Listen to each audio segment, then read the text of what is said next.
So hi everybody, welcome back to another SUPboarder video. In this video we're going to be having an overview look of a newish brand to us, Honu. Now Honu are a brand that actually started back in 2001. They're an Australian based brand, but in 2019 their brand has had a complete change. Definitely a much better looking range, a much crisper looking range, much more environmental awareness behind the brand.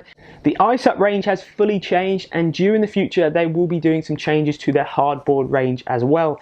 The brand is started and based in Australia, but they are gathering a lot of momentum, so I think we're going to be seeing them in the US and the European market very soon. So don't just think this is an Australian based board brand. This is going to be a worldwide contender for sure, because there are some really standout, well finished off features and fittings on these boards that do make them a board that maybe you should be looking at. So it's really clear to see that Honu have changed a lot and done a lot of work in the last 18 months. Their boards have had a big change around from their previous brand image. Really has changed a corner. Good looking, crisp, nicely finished off product, and also their website is packed with good information, giving you loads of information about the boards and the brand themselves. The board range is relatively small, which I personally quite like. 4 boards in the range, very easy to choose from. They have got a certain size boards for most riders out there. The smallest board is definitely the kiddie board that we have down there. The lighter paddler board is the Air Lee. It's an 8.6 by 27, it's 4.75 inches thick, which all of the boards are except the Sorento. It's got a volume of 180 litres and they recommend 40 to 70 kilograms of rider. The amazing thing about that board is it only weighs 5.4 kilograms or 11.9 pounds, and it has a recommended PSI of 15 to 18 PSI. And the retail price of that is $749 in Aussie dollars, which works out in about British pounds and euros. You're looking at a fairly cheap board. That's sitting around the sort of €500 pound price point, £450 price point. So when they do transition over to the European shores or the US market, you're still going to be looking at a fairly competitive package price with all of these boards. Going up in size from there, we've got the 9.3 Bondi. 9.3 long, 31 wide, still 4.75 inches thick. 206 litres in volume. They recommend 40 to 100 kilos of rider. That board weighs 7.1 kilos or 15.6 pounds, and that has a recommended PSI pressure of 16 to 20 PSI. The retail price of the Bondi is 990 Aussie dollars, and just so you know, that board is really a little bit set up more to surfing, has a better fin setup. We'll be speaking about all these boards and who will best suit them in a minute. Now moving on to the Byron. Now this is your all-round perfect size SUP for most people getting into the sport or wanting to do all-round paddling. It's 10'6" long, it's 32 inches wide. That is your ultimate perfect combination when it comes to length and width. A lot of other brands have got that sort of shape too, but this one is only a 4.75 inch thick board, which gives you that much better paddling feeling when you're a little bit lower in the water. You're not so exposed, you can't get affected by the wind so much, opposed to a 6-inch board, which is obviously going to be so much higher out of the water. Looking at the volume of the board, 245 litres, they still recommend riders of 40 to 120 kilograms, and the board is still fairly lightweight at 7.9 kilos or 17.5 pounds. And the recommended PSI pressure, exactly the same as the Bondi, 16 to 20 PSI. And then the biggest board in their range, they have got the Sorento, which is back behind me. Now this is a 12.9 long board, not 12.6, not 14 foot, it's a 12.9, 30 inches wide, so it's not as wide as the Byron or the Bondi. It's 5.9 inches thick, so it's a thicker base board. It's 330 litres because of that.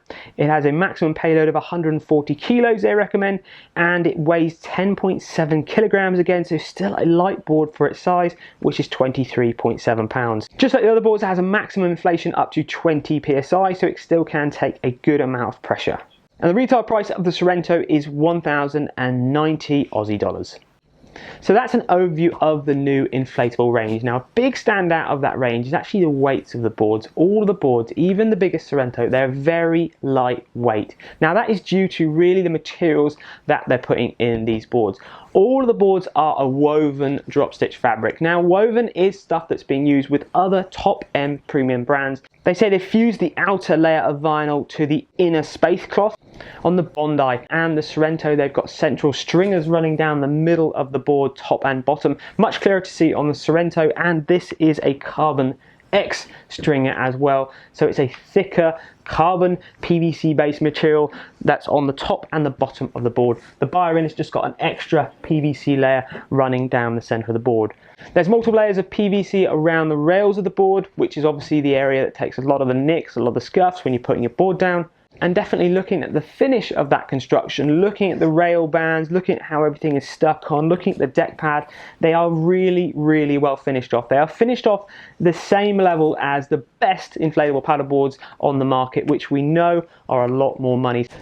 But there's no point in having a lightweight board that looks really good if it's not very stiff or it can't take a very high amount of PSI pressure. Now these boards can take that pressure. They're mostly recommended up to 20 PSI, but the kiddie one there, the smaller Elite, is only recommended up to 18 PSI. But that's probably more to do with who's riding it, and the lighter weights won't actually need to inflate that board much more than that. But how stiff are these boards? Now we did put them through our deflection test, which is where we put them on a gap of 1.5 meters apart, and then we put a weight of 75 kilograms in the center of the board, and then we measure how much the board deflects. Now we did pump them all up to the highest recommended pressure, so we pumped it up the Bondi to 20 psi, the Sorento to 20 psi, and we also did the Byron at 20 psi as well.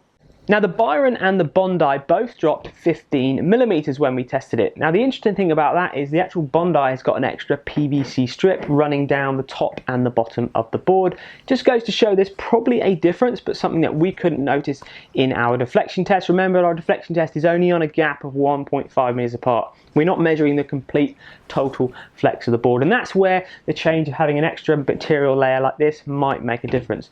So 15 millimeters, is that a fairly competitive drop? Well, just to give you an idea, we have tested boards in the past at the same pressure, or maybe 18 psi, a little bit less. They sometimes go right up to 24, 25, 26 millimeters in drop. So 15 millimeters is a fairly competitive drop in the deflection. And remember, these are 4.75 inches thick boards and not 6-inch thick boards. Just remember, a 6-inch thick board requires less PSI pressure to get to the same stiffness. So these boards at 4.75 inches thick are standing up to the same stiffness as boards that are 6 inches thick. But then if we move on to the Sorento, which is a 5.9 inches or 6-inch thick board, that only dropped 10 millimeters. Now that's a fairly stiff board. In fact, it's almost one of the stiffest boards in the market. The stiffest board that we've tested so far dropped 7 millimeters. So it's only 3 millimeters, and I believe that was up to 22 psi actually. So that board is not far behind some of the stiffest boards in the market, which shows that the materials with the woven fabric and the Carbon X stringer on the top and the bottom does make a difference to that stiffness. They've produced a really stiff board there with the Sorento. So all fairly stiff boards, up there with some of the stiffest boards in the market, and they are still very light, which is also very competitive on the market as well. So before we talk about what they're like to paddle on the water and the other features the boards have got, let's talk about the package you get. Now, you don't get a huge package like you do with some other brands. You don't get a paddle, you do get a nice good quality backpack, and you do get a well-known pump. The bag itself, just like the boards, good quality, well finished off, looks nice. It seems fairly well made, plastic zip so it's not going to corrode. The backpack straps are nicely padded. There isn't any waist buckle strap. There is wheels on the bag, and it seems to fit fairly comfortably on the back. The bag is definitely not as padded as some of the top end brands on the market, but because the boards are so light, you can easily carry this bag long distances. And you have got the wheels there, so if you want to drag it along and use that instead, you have got that option. You do get a good quality branded up coiled leash, similar to other brands we've seen. Nothing super special, but it's nicely all finished off with their logos. Seems a good quality, fairly thick, and it's definitely going to be great for your all-round paddling into a light little bit of surf. Definitely touring and racing, no problem at all using this leash.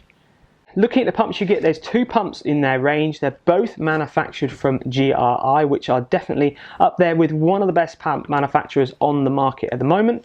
They are very similar, but very different. You can spot the difference, it's just the size. You have the HP7 and the HP8. They're both 2-way pumps, so you can inflate them on the upstroke, they're putting air into your board, and the downstroke. And then when the pumping gets hard, you can rotate the back nozzle, which is really easy to do. Put the lever over, and it just pumps on the downstroke.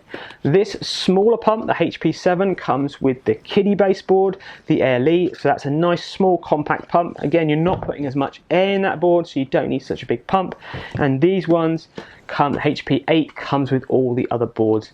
Really nice molded handles, easy to read dial. They've done a lot of work on this pump over the years, and we have tested this in previous tests, and they do come out really well. Pumps have a recommended PSI up to 27, so you can easily get 20 PSI in any of these boards. Really good quality pump. That's another telltale of a good package, getting a nice pump from main brand like that.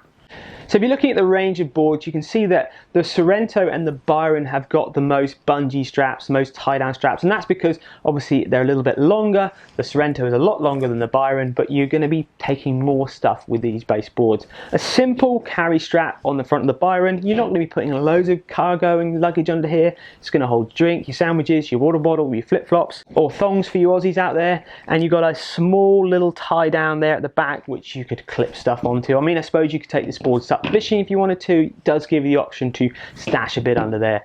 The smallest board, the Air Lee, has got a little single bungee over the front. Personally, I still think that's enough. I've got a little girl who loves to go paddleboarding. She just likes to shove her flip-flops under the front. She's not going to carry too much weight, but there's a little bit of bungee there to put her buoyancy aid under, to stash it there, hold it tight to the board if she needs to. The Bondi doesn't come with any bungees at all, and I actually like that because they are pushing it towards the all-round and surf use.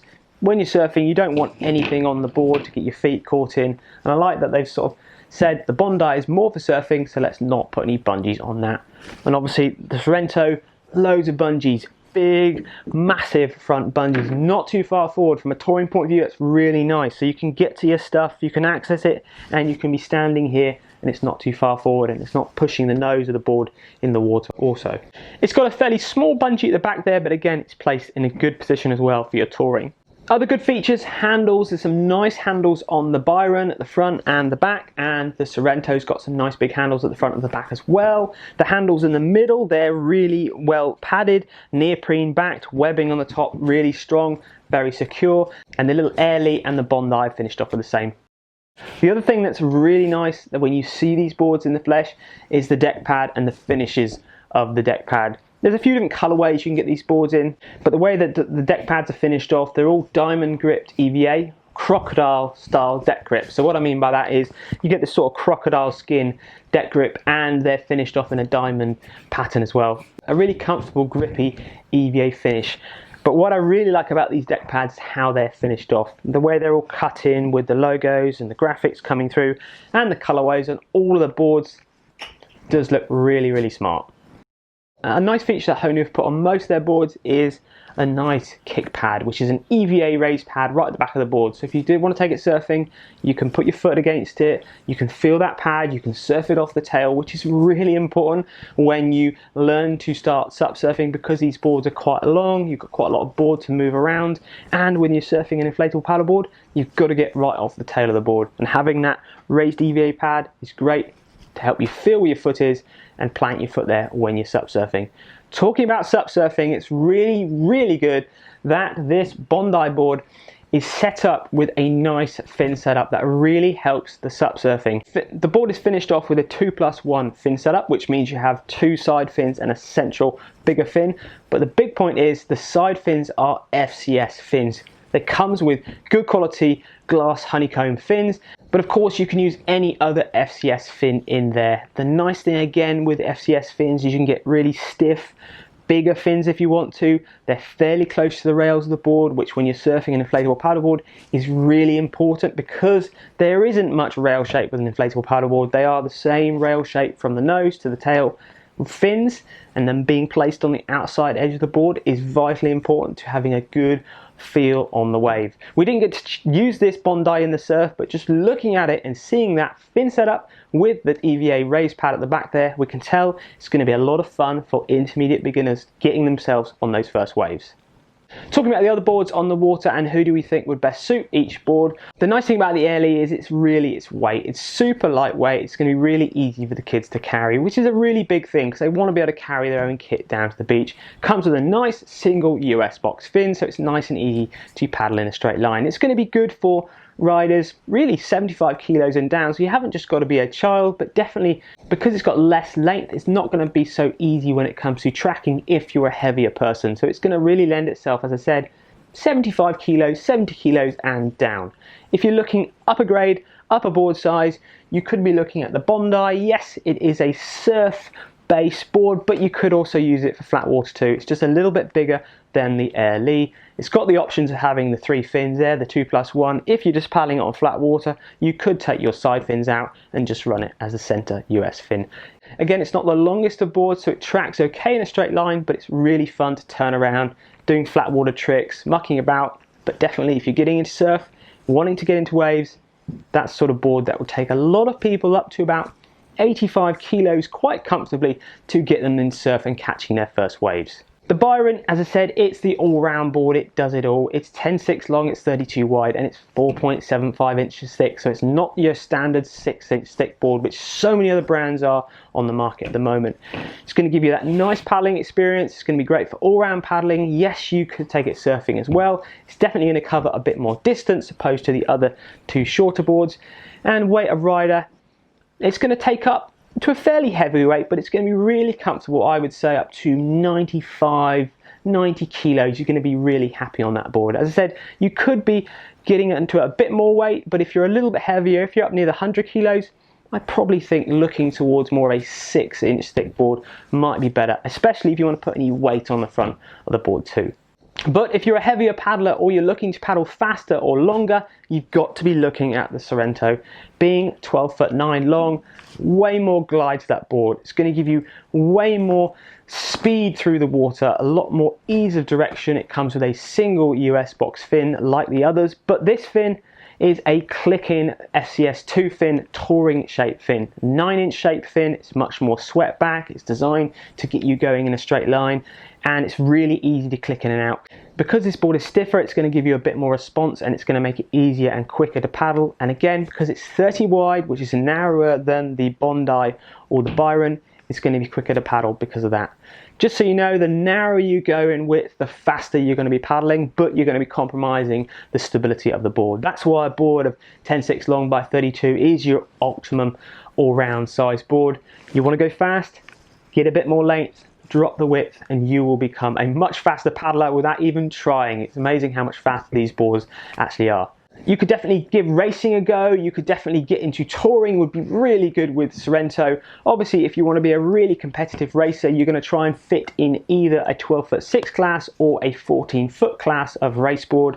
And this board will not fit in the 12'6" class because it is a little bit longer than that. And it will fit in the 14-foot class, but obviously if it was a 14-foot board, it would be longer and then it would be a little bit faster. So it's going to be competitive, but really for fun racing. Touring is really where I see this board. Fast cruising, touring, comfortable, nice to paddle, nice and stiff, and loads of area to put your cargo. Looking at how much weight you can get on the Sorento, well, because it's a fairly stiff board, as I said, it only dropped 10 millimeters in our deflection. It's going to take 130 kilos of ride and probably another 15 kilos of gear quite comfortably. Obviously, it's not going to be the most stable, being 30 wide at that weight. So if you want a bit more stability, get yourself a board that's a little bit wider, but definitely 100, 120, 125, 130, going to be fairly comfortable and get you paddling far and fast.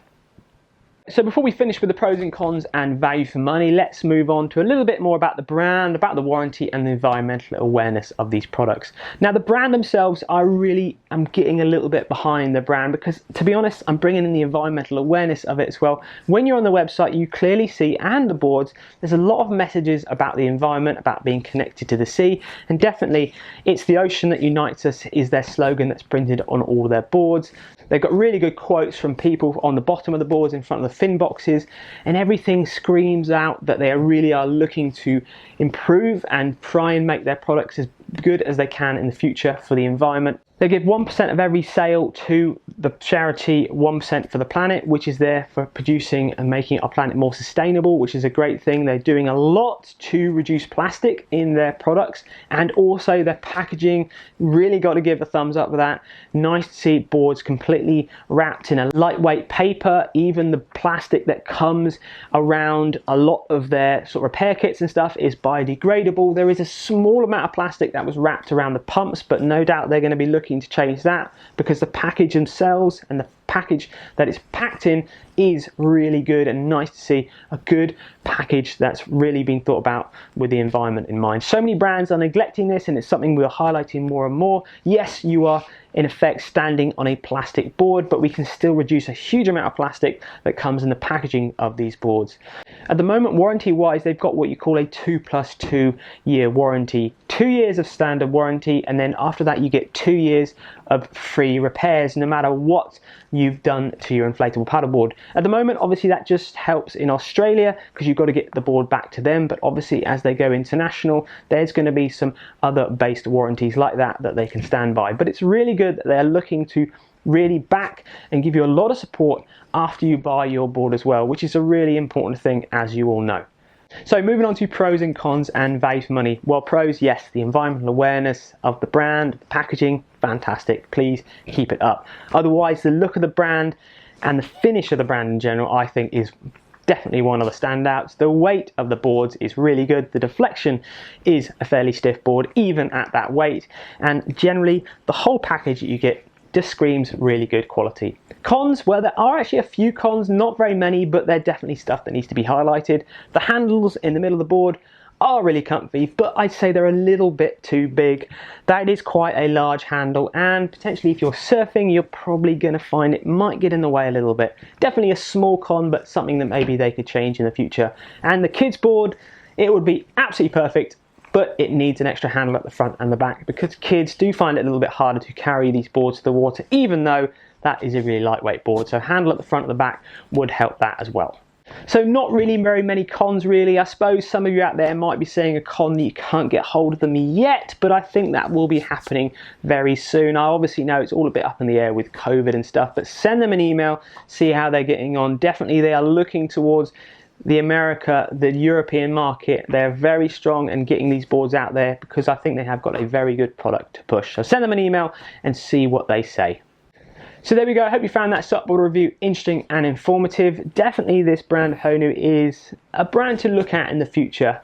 Good standards, good quality, good environmental message. If you've got any questions, or if you've used these boards and you've got these boards, please get that in the comment below. I'd love to know your feedback about the brand, about the boards. Please, as always, it's really important that you let us know. Thank you very much. Subscribe to our YouTube channel. Give us a like if you found this YouTube video helpful. And if you're really getting into SUP, definitely check out SUPboarder Pro. We'll see you next time on another SUPboarder video. Thank you very much.